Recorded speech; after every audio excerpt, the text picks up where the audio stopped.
Bom dia, paz do Senhor Jesus. Queremos agradecer a Deus, não é?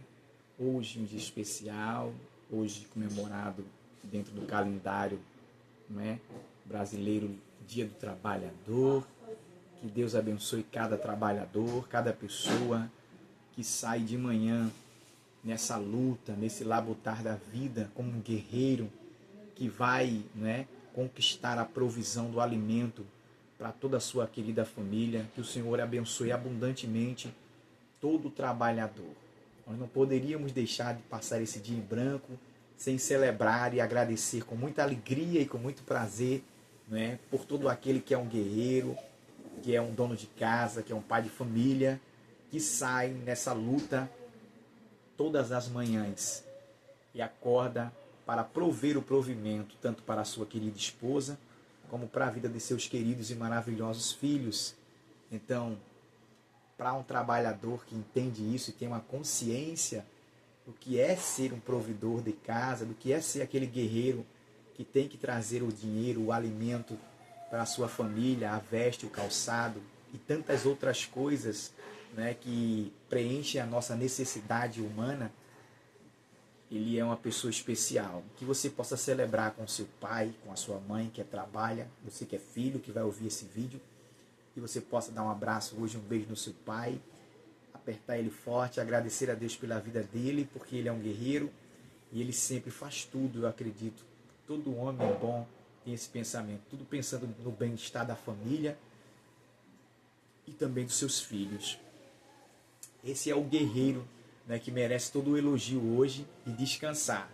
E deixar a mente dele ficar descansada e ele, né, se divertir com a família e passar esse período de dia, né, aproveitando sua família, curtindo sua família da melhor maneira possível que ele possa cogitar no seu entendimento. Amém? Então, um grande abraço para todos os trabalhadores do Brasil e do mundo. Hoje, dia, né, nacional, dia feriado nacional, em homenagem a todos aqueles que trabalham e vivem uma vida séria e um compromisso, né, do seu ofício como profissional verdadeiro, fazendo o bem e a cada dia, né, contribuindo para o crescimento econômico do país e crescendo também em aprendizado e em experiência profissional. Que Deus abençoe a sua vida, que você se sinta privilegiado nesse dia e que o Senhor Deus possa ser teu protetor nas suas idas e vindas, nas suas conquistas, nas suas vitórias, que ele sempre possa ser lembrado, porque Deus é quem cuida de cada trabalhador, que de madrugadinha põe o pé cedo, né, e vai em busca das suas conquistas. E é Deus que nos faz alcançar? Sim, é claro. É Ele que vê todo esse trajeto, dia após dia, anos após anos? Sim, é claro. E é Ele que protege a vida de todos que vão, né, nessa corrida pelas coisas materiais e pelas nossas necessidades físicas. É o Senhor quem cuida de nós. A Bíblia diz assim, ó, feliz serás e te irá bem, habitarás na terra e verdadeiramente tu serás alimentado. Então todo o honesto trabalhador de hoje merece, né, a grande alegria de dar graças a Deus por esse dia maravilhoso que é todo especial para cada um de vocês. Vamos para a mensagem. Nós passamos um bom tempo aqui falando sobre o trabalhador porque ele é muito importante. Nós temos que dar importância a essas pessoas, esses profissionais, o médico, o doutor, o advogado, né?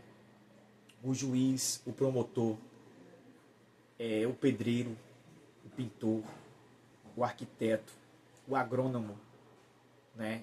A enfermeira, o enfermeiro, vamos dizer assim, o eletricista, o encanador, todas aquelas pessoas, o motorista, né?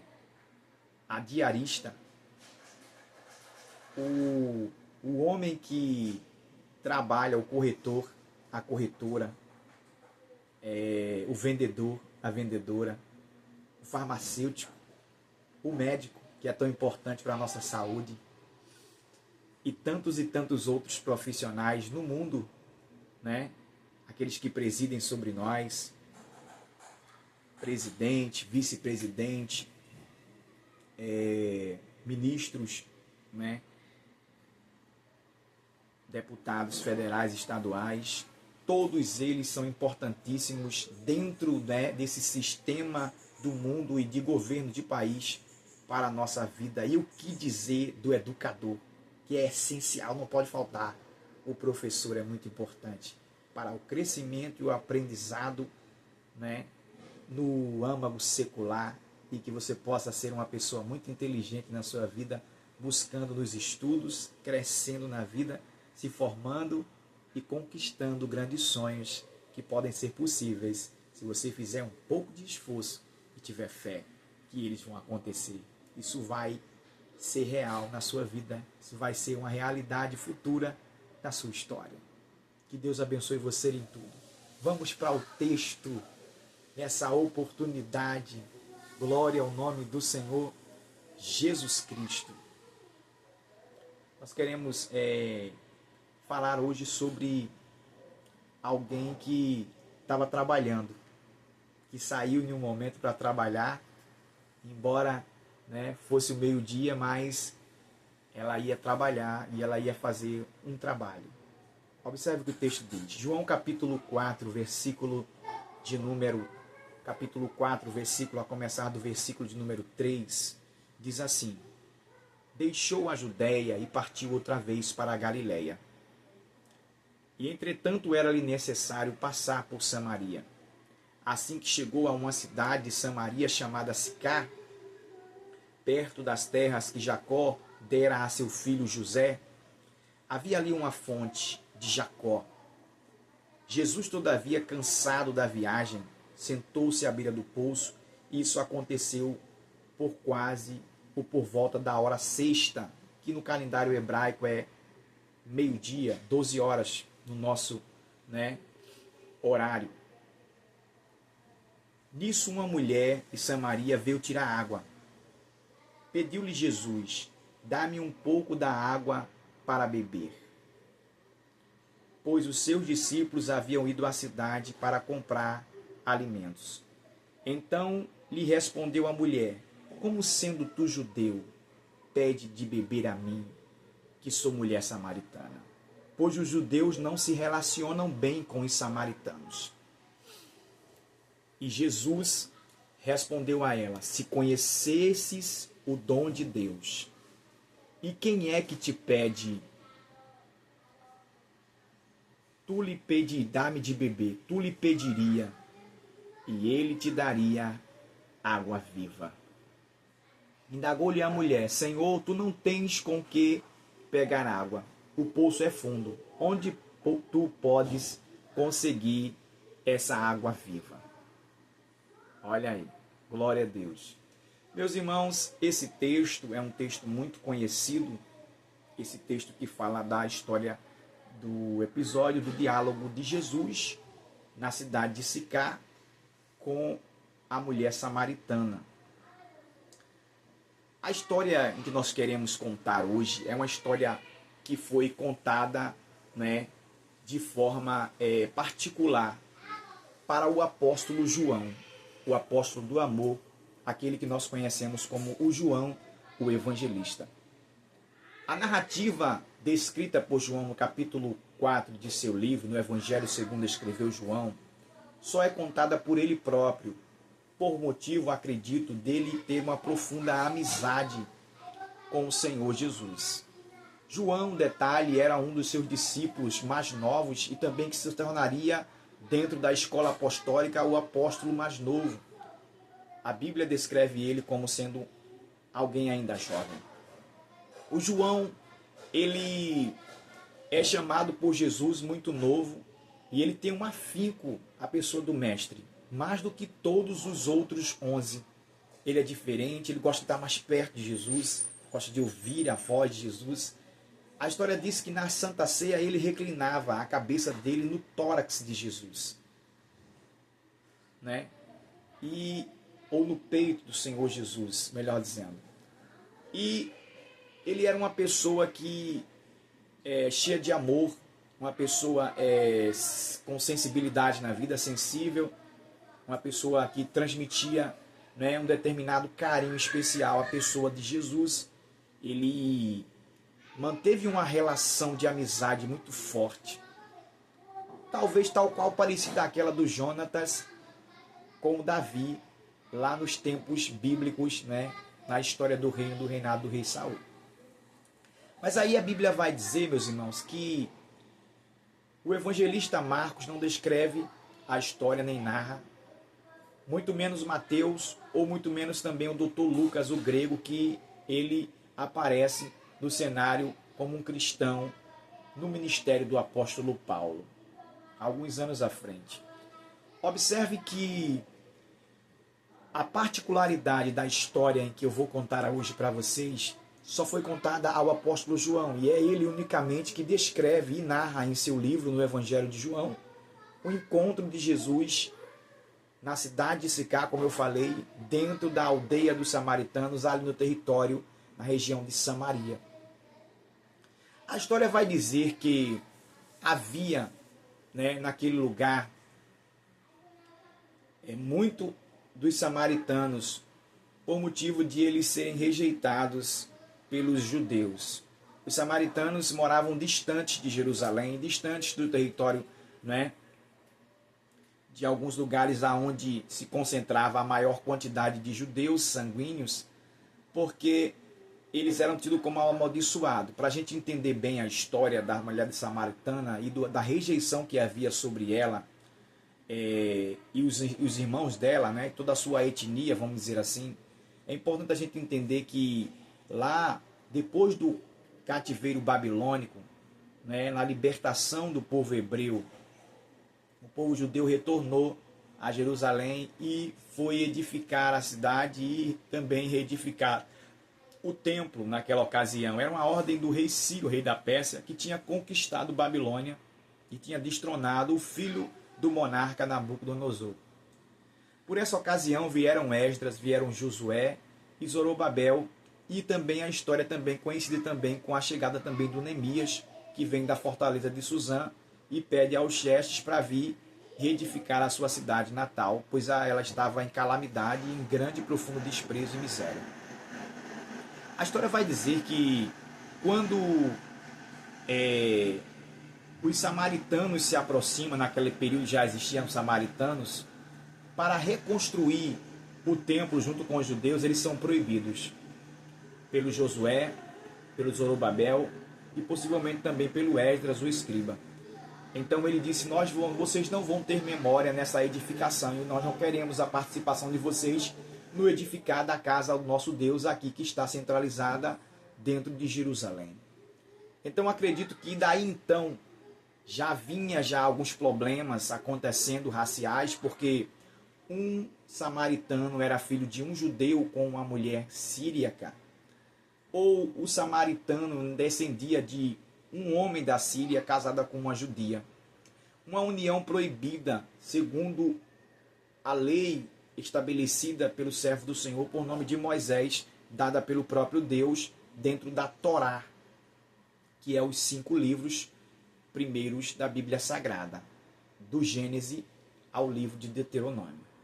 A história vai dizer que eles receberam essa rejeição porque a união de um judeu com outra pessoa de outra nação, seja ela qual fosse, que estava ao redor de Jerusalém, ela era proibida.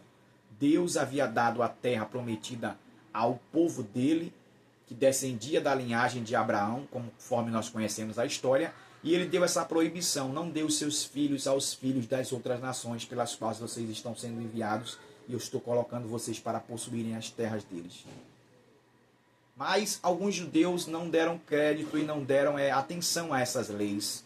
Muitos deram, mas outros poucos começaram a quebrar essas leis e esses paradigmas que estavam estabelecidos pelo próprio Deus, né, que se encarregou de transmitir através dos lábios do Moisés. Os judeus daí então tomaram uma postura. Cada pessoa que casasse com pessoa de linhagem estrangeira nasceria um samaritano. Seria um judeu mestiço, vamos dizer assim, em sangue, né, em etnia. E ele era desprezado só por ser, uma pessoa mestiça.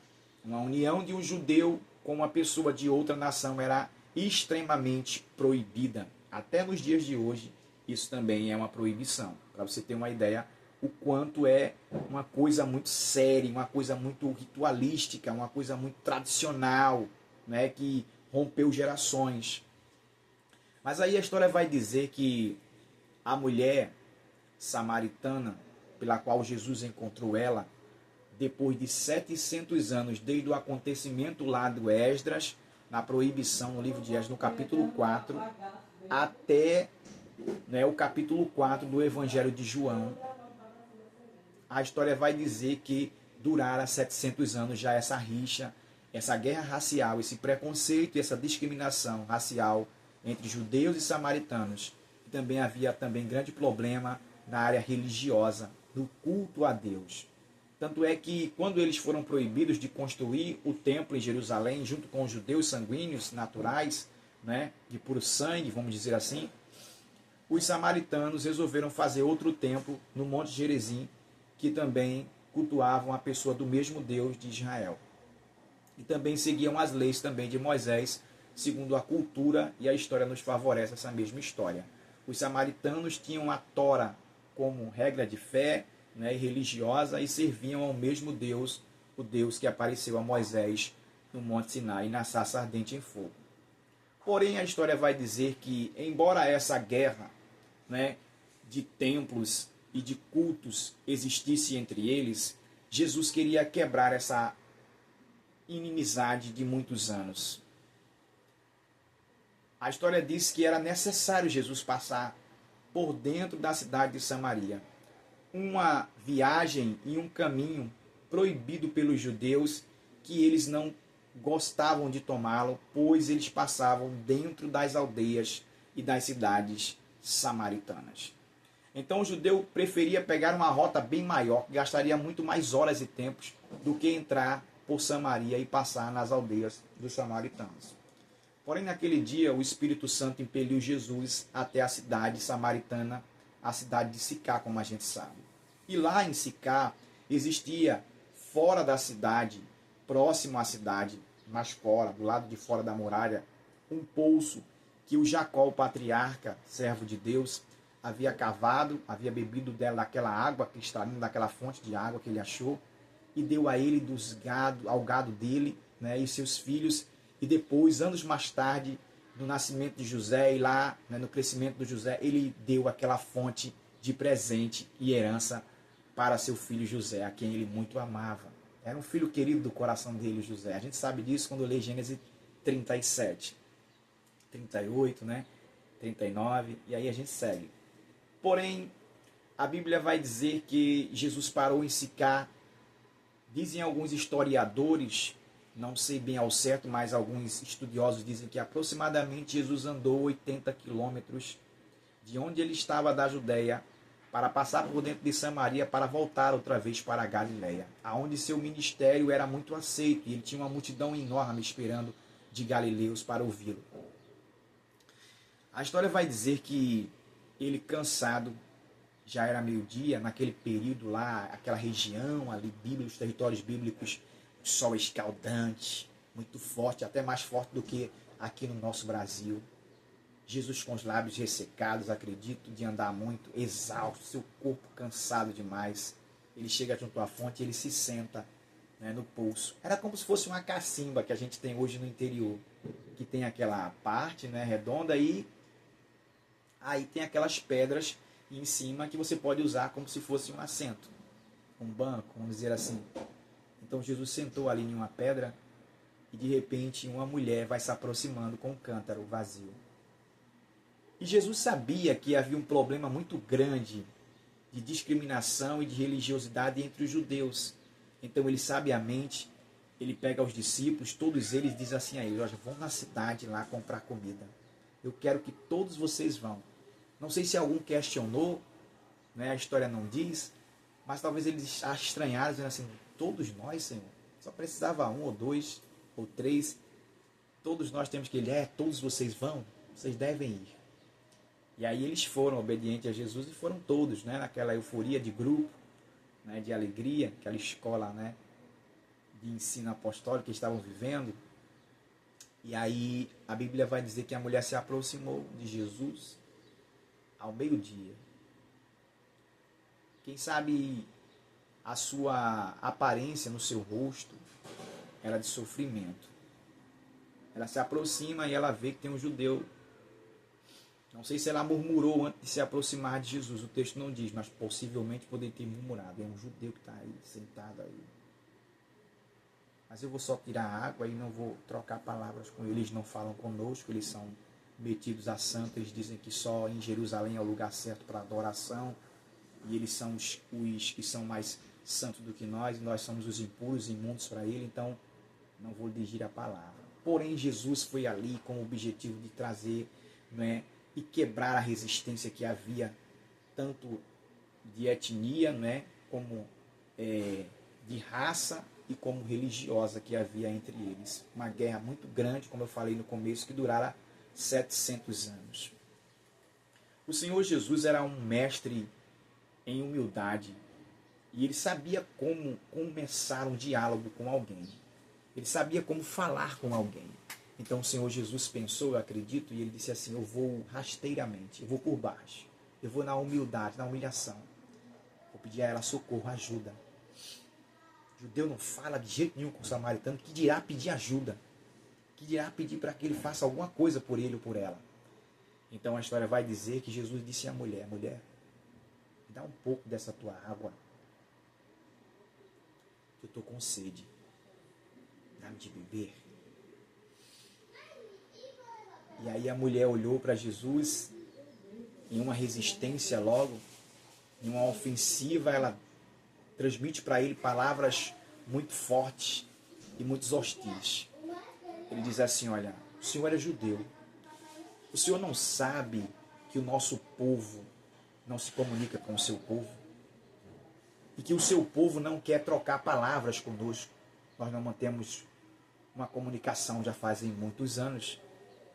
O seu povo é especial, é melhor, eles se acham superiores do que nós.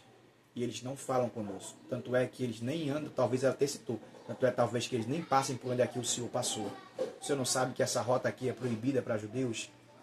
Eles não vêm aqui, eles não passam aqui. Eles não falam conosco, só para não olhar para a gente, não falar com a gente. Era muito ruim, era muito difícil aquela hostilidade que era vivida, né, dos judeus, aquelas barreiras que eles levantaram para com os samaritanos. Os samaritanos, consequentemente, possivelmente eram injustiçados. E os judeus se achavam que estavam no direito, né, de pisar por cima deles.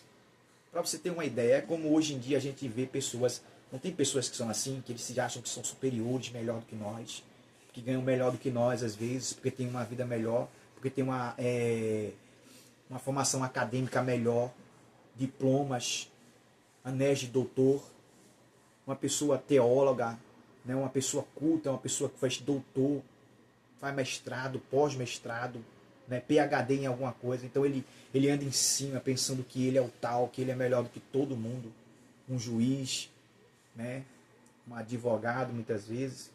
Então ele anda por cima, se achando que ele é melhor do que todo mundo.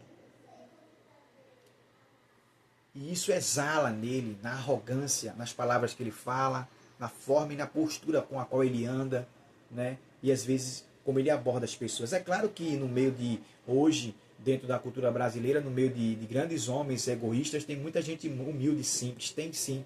Tem muito homem bom que não se deixa corromper pelo status que ele tem. Que não olha o status como se fosse um pedestal, e sim como se fosse algo que, uma conquista dele que ele usou, né, correu atrás, venceu, né, e vive dentro daquele projeto porque ele suou muito, né, na vida e foi lá atrás, né, do resultado e conseguiu, e agradece a Deus por ter uma vida abençoada, né, e ter alcançado um nível e um status dentro da sociedade. Porém, dentro da sociedade existem outros também que promovem essa discriminação e essa resistência.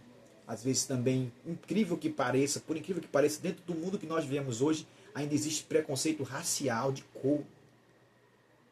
Que o branco, às vezes, muitas vezes as pessoas dizem que o branco, a cor branca, é melhor do que a cor escura. Isso é um absurdo.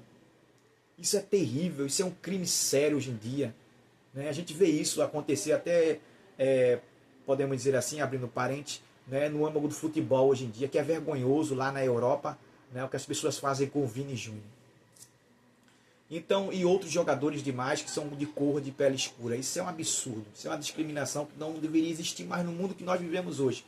Porém, infelizmente, nós vivemos em um mundo que existe injustiças, né, discriminação, preconceito racial, né, e uma soberba terrível, um altruísmo forte na mente de muitas pessoas que não vem de Deus, que é uma coisa humana, diabólica e carnal.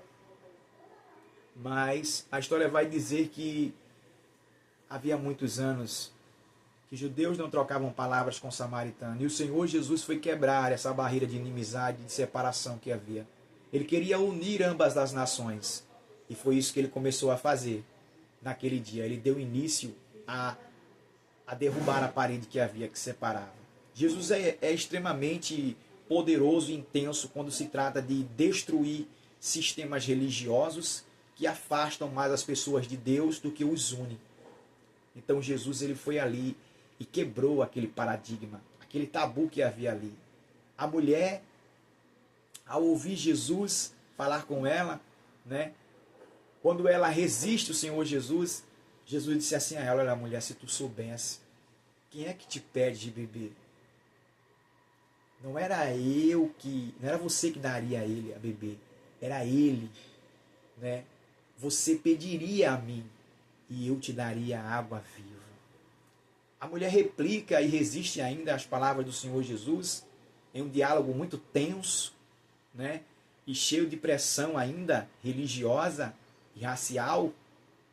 Ela diz assim: és tu maior do que o nosso pai Jacó, que cavou esse poço aqui que você está sentado, e dele ele bebeu da água cristalina que jorra aqui, e deu a seus filhos e ao seu gado, seus animais? E depois ele deu essa herança a seu filho José, a quem ele muito amava? Você é maior do que ele, do que o patriarca? O patriarca era um grande homem de Deus. Nós sabemos disso na história em Gênesis, no capítulo de número 25, fala da história do Jacó, né? Do seu pai Isaac, do seu irmão Esaú. E quando ele se tornou um grande homem de Deus, na luta lá no Val de Jaboque, quando o nome dele foi trocado em um encontro real que ele teve com Deus, ele recebeu a bênção de Deus sobre a sua vida e a prosperidade que o Senhor derramou sobre sua nação, né, a nação israelita. Então, a Bíblia vai dizer que a mulher disse assim: Jacó tem uma história, Jacó tem um legado. Será que o Senhor tem um legado? Ela não conhecia que era Jesus, que era o Messias que estava ali falando com ela, que era o próprio Filho de Deus. Ela não conhecia, ela não sabia. Por isso que ela começa a dizer essas palavras para o Senhor Jesus. Então, Jesus, ele começa a dizer a ela: olha, mulher, embora o Jacó tenha um legado e tenha uma história muito grande e vocês o respeitem, embora esse homem seja realmente de fato um grande homem de Deus e vocês o amem também e gostem da sua história e conheçam a sua história, né, completa, Jesus disse à mulher: olha, quem bebe dessa água que o Jacó abriu aqui, essa fonte aqui, tornará a ter sede. Mas aquele que beber da água que eu lhe oferecer, nunca mais terá sede. Então a mulher ficou feliz e ela começou a perder a hostilidade. Você vê que no diálogo ela vai perdendo aquela resistência, então agora ela abre o coração. E em uma frase maravilhosa que nós lemos no texto do Evangelho, do capítulo 4 de João, ela diz assim: então dá-me dessa água, para que eu não venha todo dia mais aqui e necessite vir fazer esse trabalho braçal, de tirar essa água nessa hora do dia, em meio-dia, no sol castigante, quando ninguém vem aqui, porque ninguém gosta de se aproximar de mim. Eu sou uma pessoa excluída, rejeitada, uma pessoa jogada ao relento. Eu sou uma pessoa, né, criticada por muitas pessoas, principalmente por muitas mulheres. Elas não me deixam vir de manhã tirar água, quando elas vêm pela manhã fazer aquele exercício de tirar a água e levar para as suas casas, né, e fazer seus afazeres domésticos. a Bíblia vai dizer que Jesus, ele disse à mulher, então vai chamar teu marido e vem cá. A Bíblia vai dizer que a mulher, quem sabe, não sei, ela ficou um pouco, em desconforto, porque quando ela foi falar sobre o seu relacionamento, ela disse assim, olha, eu não tenho marido, Senhor. E aí o Senhor olhou para ela e disse assim, tu disseste bem, falasse a verdade nisso, a sinceridade em tuas palavras. Você não tem mais marido. E agora o marido com o qual você vive é o marido de outra mulher. E aí Jesus começou a revelar a condição precária e difícil que ela estava vivendo dentro, do sistema religioso e do sistema social, tal qual ela vivia. Ela vivia em uma vida de adultério, conforme a Bíblia Sagrada ela nos transmite essa verdade. Porque ela estava morando com um marido que era de outra mulher. Então, assim, ela tinha roubado o marido de outra mulher, em uma linguagem mais popular, para você entender. Quanto complicado estava a vida dela e o quanto ela estava distante de Deus. Mas Jesus queria se aproximar e ele era Deus, estava perto ali dela e ela não sabia que ele era Deus. Mas ele queria sará-la, curá-la, fazer algo grande na história da vida dela, entrar na mente dela e mudar todo aquele sofrimento e aquele dilema do qual ela sofria já há vários e há vários anos.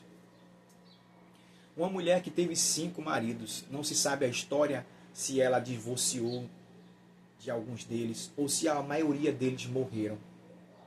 Não se sabe quantos anos aquela mulher tem, a Bíblia não fala. Mas possivelmente ela era alguém já com maturidade e experiência. Já era uma mulher madura. E ela vivia uma vida muito embaraçosa. Vivia uma vida cheia de incertezas. E estavam muito distantes de Deus, mas ele queria se aproximar.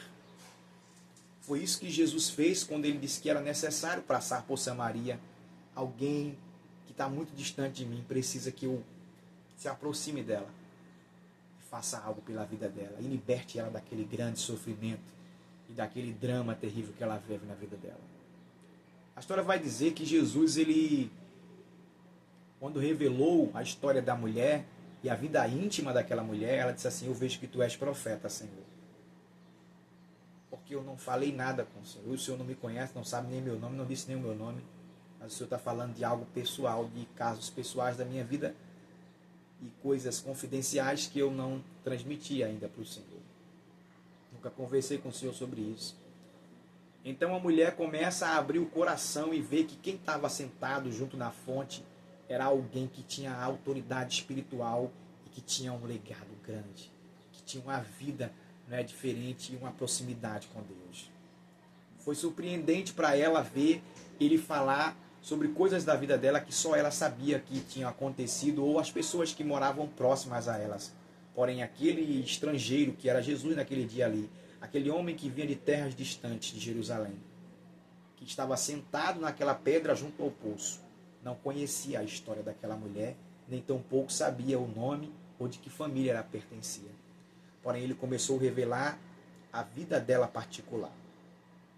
Aquilo a intrigou muito e a fez a cada dia mais, a cada momento que se passava, a cada minuto no diálogo com Jesus, amoleceu o coração dela.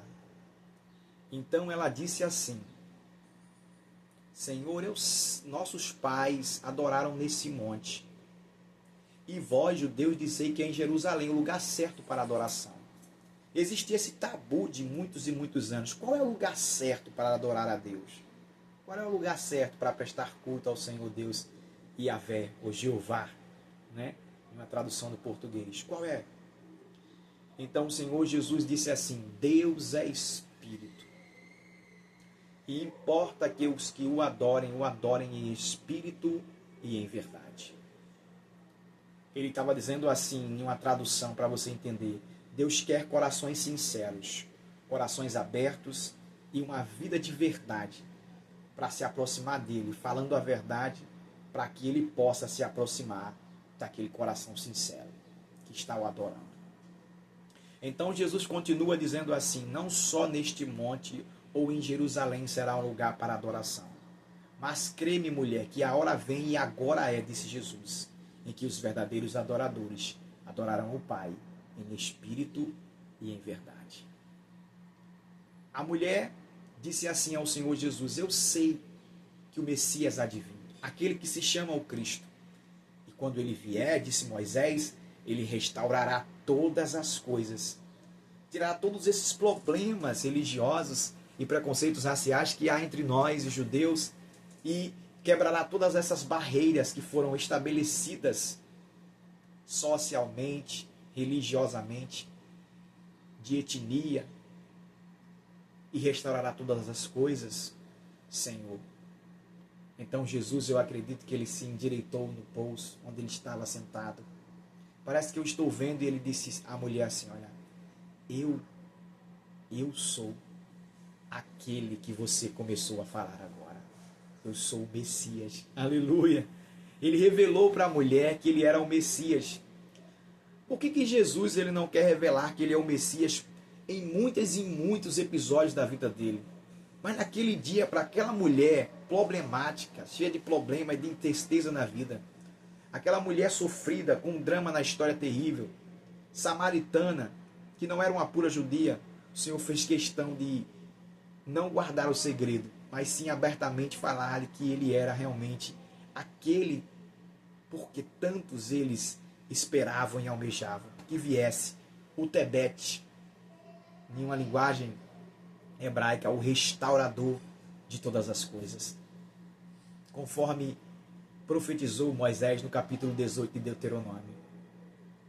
A mulher, quem sabe, encheu os olhos de alegria. Aquela mulher que não sorria há muitos anos, quem sabe, conseguiu sorrir, colocou um sorriso no rosto. E ao ver que estava falando com o próprio Messias, com o próprio Cristo, que Moisés havia falado, o coração dela foi tomado de uma alegria imensa, de uma euforia, estonteante. Tanto é que ela sai correndo, os discípulos vêm já se aproximando, e ela deixa seu cântaro e esquece que ela tinha ido para o poço pegar água, e ela corre para a cidade. E ela disse assim: eu vou lá na cidade gritar e dizer que o Senhor está aqui, para que eles venham e vejam também o Senhor, porque o Senhor disse tudo sobre a minha vida e eu creio que o Senhor é o Cristo. Então ela correu para a cidade, aleluia. E quando ela chegou na cidade, ela começou a gritar e falar bem alto, dizer assim: vem cá, gente, vem ver o homem que disse tudo sobre a minha vida. Não é este porventura o Cristo? Venham vê-lo, ele está aqui, lá fora, próximo à fonte, sentado em uma daquelas pedras. Vocês não podem perder. E aí ela chamou, e muitos samaritanos saíram e vieram conversar com Jesus e ouvi-lo, em outra pregação que ele possivelmente transmitiu para todos eles ali. E muitos samaritanos creram de fato que Jesus era o Messias. Olha que coisa maravilhosa e poderosa. E os discípulos ficaram sem entender. Daqui a pouco, quem não tinha somente nenhuma pessoa para falar, ou uma mulher só, causou todo aquele alvoroço, e daqui a pouco Jesus já estava cheio, rodeado, já tinha uma pequena multidão ali perto dele, de pessoas samaritanas que queriam ouvi-lo, falarem um pouco mais sobre a água viva que ele dava. A água que Jesus dá, ela liberta o homem da sede espiritual que ele tem de Deus. Existe uma sede muito grande dentro do ser humano, e o ser humano, ele tem necessidade profunda de conhecer o Deus verdadeiro. E a água que Jesus dá, essa água, eu ontem falava lá na empresa, falando sobre isso, em um culto que nós tivemos lá, e no ciclo de oração essa semana agora, que a água que Jesus dá quebra a inimizade, quebra o preconceito religioso, quebra o problema social, as barreiras sociais que se criam. Eu não vou na tua casa porque você não pode vir a minha. Eu não vou na tua igreja porque você não pode vir a minha, é proibido. Eu não converso com você porque eu sou pastor de uma igreja e você é pastor de outra igreja. Eu não vou conversar com você porque meu líder é fulano, e fulano falou que eu não posso falar com você porque você é de outra religião. A água que Jesus dá quebra esses paradigmas, quebra, não é, essa resistência e traz o evangelho vivo, não é, que liberta o homem através do poder de Deus, né, do poder do pecado na consciência humana. Então a água de Jesus que ele dá, ela lava a nossa consciência, ela nos purifica, porque a água tem poder de purificação. Na Bíblia, a água é sinônimo de purificação, de lavagem. Jesus até disse: vós estás limpo pela palavra que vos tenho falado. Então a palavra de Deus, ela limpa, ela lava a nossa mente, ela traz um novo entendimento, ela faz-nos ver o mundo com outros olhos e conhecer a pessoa de Jesus mais profundamente. Então eu queria dizer para você que a água espiritual, essa água que Jesus disse à mulher que daria a ela, era uma água espiritual, né? É uma figura de linguagem dentro do texto bíblico, e a água espiritual, ela é real, ela existe, e ela é transmitida pelo próprio Jesus, pelos aqueles que seguem ele, pelos seus discípulos verdadeiros, né? No caso por mim e por tantos outros líderes, pastores, evangelistas, né? Pregadores, que levam o evangelho de Cristo por todo o mundo, anunciadores realmente que têm um compromisso real e sério com o evangelho de Cristo. Essa água, ela pode ser percebida e sentida no coração daquela pessoa que abre realmente o coração para Jesus e o recebe como Senhor e Salvador da sua vida. Eu queria fazer esse convite para você que está me ouvindo. Eu vou encerrar essa mensagem para você ter essa experiência com Jesus. Jesus disse a Nicodemo que ninguém pode ver o reino de Deus ou pode entrar no reino de Deus se ele não nascer de novo. Ao experimentar a experiência do novo nascimento através da Bíblia Sagrada e do crer em Jesus, que ele morreu pelos nossos pecados e ressuscitou dos mortos, está assentado à direita de Deus, o Pai, e intercede por nós, pecadores, você conhece essa água viva, o poder dessa água lava a tua consciência e tua mente e transforma você em um verdadeiro discípulo de Jesus Cristo. E a partir desse momento você sente essa água jorrando no teu coração, porque Jesus disse à mulher: aquele que beber da água que eu lhe der, se fará nele uma fonte transbordante que jorra para a vida eterna. Glória a Deus. Que Deus abençoe você. Obrigado por sempre me acompanhar. Você que colocou o nosso vídeo para a sua família inteira ouvir, né, para seus vizinhos ou para muitos dos seus filhos. Muito obrigado. Eu agradeço imensamente, né, pela credibilidade que as pessoas têm dado, né, à nossa comunidade, ao nosso canal, nosso conteúdo, que tem sido um conteúdo sério, né, e realmente de evangelização. A minha intenção é que você conheça Jesus como eu conheço, e tantos outros servos de Deus conheceram Jesus, e Jesus é maravilhoso demais. E quando a gente sente Jesus é algo extraordinário, as palavras elas fogem para descrever tamanha sensação e emoção que toma conta da nossa mente quando nós conhecemos Jesus realmente. E uma vontade imensa de louvar a Deus, de servir a Deus, de orar, de buscar, de ir para a igreja, de fazer amizade com o povo da igreja, de ter um novo vínculo de amizades, cresce no coração daquele que realmente nasce de novo. O desejo de já cada dia conhecer mais Deus, de ler a Bíblia permeia a mente do novo convertido, da pessoa que nasce de novo e que recebe a água da vida que Jesus diz. Então esse é o meu desejo no meu coração profundamente, e eu oro pelos todos os meus inscritos do canal, para que eles conheçam Jesus e bebam dessa água viva que o Filho de Deus transmite e tire a nossa sede que nós temos de Deus.